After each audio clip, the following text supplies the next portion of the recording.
పుట్టి పెరిగిన చోటుగా చూసి ఎవరిని పరాయవాళ్ళగా చూసింది లేదు. అందరూ రిలేషన్స్ లెక్కే. ఫ్లాట్స్ లో చూస్తున్నాగా పక్కింట్లో మనుషులుండగానే ఎదురింట్లో దూరం చంపేసి వెళ్ళిపోతున్నారు. ఇక్కడ అలా కాదు, ఎవరికి ఏమైనా పరిగెత్తుకు వచ్చేస్తారు. తినే తిండి, సంతోషం, దుఃఖం అన్నిట్లోనూ పాలు పంచుకుంటారు తెలుసా. అదే బాలు నాకు బాగా నచ్చింది. ఒకే ఇంట్లో ఉన్న ఒకరితో ఒకరు సరిగ్గా మాట్లాడుకోరు. ఇక్కడ అంతా విచిత్రంగా ఉంది. అవును చూసి, సుమతి చెప్పింది మీ బాబు కొంచెం ఆర్మీ ఆఫీసర్లా స్ట్రిక్ట్ అంట కదా. సంతోషంగా ఉన్నప్పుడు ఎందుకు ఆ విషయం గుర్తు చేస్తావు? ఇంట్లో ఉంటే ఎస్కాట్, బయటకు వెళ్తే ఎస్కాట్. అయ్యో ఆ టాపిక్ వద్దు, వదిలే. సర్లే, నువ్వు మూడవుట్ అవుకో. చూసి కొంచెం ఈ ఫోన్ తీవా. ఓకే ఓకే తీస్తున్నా. హలో అంకుల్, నీతో మాట్లాడాలి. ఎవరు? మాట్లాడు. సేటు మాట్లాడేశాను, అదేం ప్రాబ్లం లేదు. నేను డైరెక్ట్ గా ఆఫీసర్తో మాట్లాడాను. మన సొసైటీలో నిర్ణయం తీసుకుంటే చాలని చెప్పారు. ఏం ప్రాబ్లం లేదట.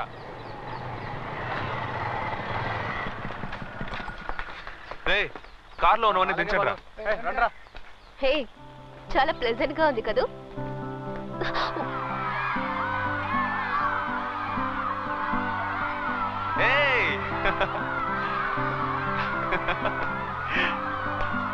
రండి రండి,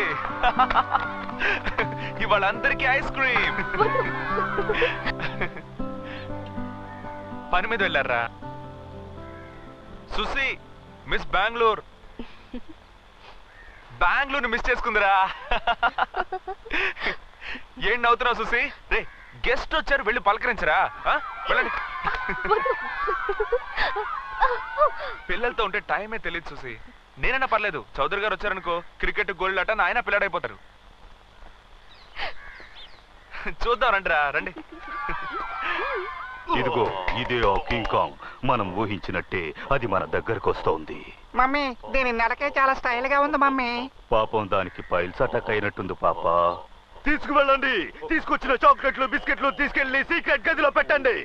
మమ్మీ మమ్మీ, దీన్ని చూస్తుంటే నాకు చాలా భయంగా ఉంది మమ్మీ. పాపా, దీనికంటే మీ నాన్నే చాలా భయంకరంగా ఉంటాడు. ఈ కింగ్ కాంగ్ మనల్ని ఏమీ చేయదు పాపా. అది చాలా మంచిది. చాలా సంతోషంగా ఉన్నారు కదూ. ఆశ్రమాన్ని ఇంకా డెవలప్ చేయాలి చూసి. అక్కడ లైబ్రరీ కట్టాలి, హాస్పిటల్ బిల్డింగ్ ఫౌండేషన్ వేసాం. చాలా ప్లాన్స్ ఉన్నాయి, చూద్దాం. మనసుకి ఎంతో హాయిగా ఉంది. దీనిదేమని చూసి, వచ్చి స్వామిజీ గారిని కలు, టోటల్ గా ఫ్రీ అయిపోతావు. పద.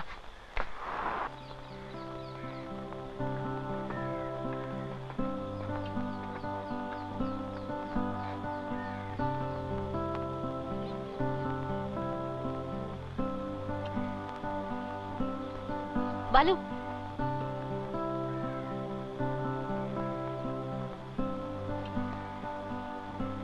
ఎలా ఉన్నావు బాబు? సుసి, బెంగళూరు నుంచి మన సేటు వాళ్ళ ఇంటికి వచ్చింది. నమస్కారం. పిల్లలకి యూనిఫామ్లు ఏమైనా కావాలా స్వామిజీ?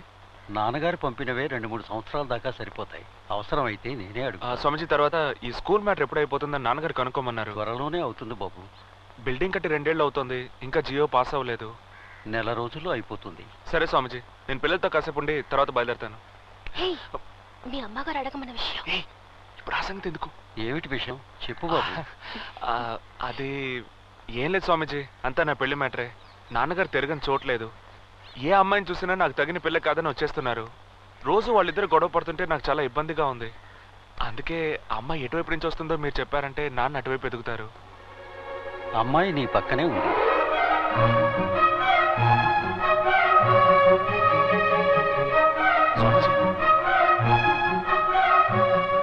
ఈ అమ్మాయే బాబు నీ జీవిత భాగస్వామి.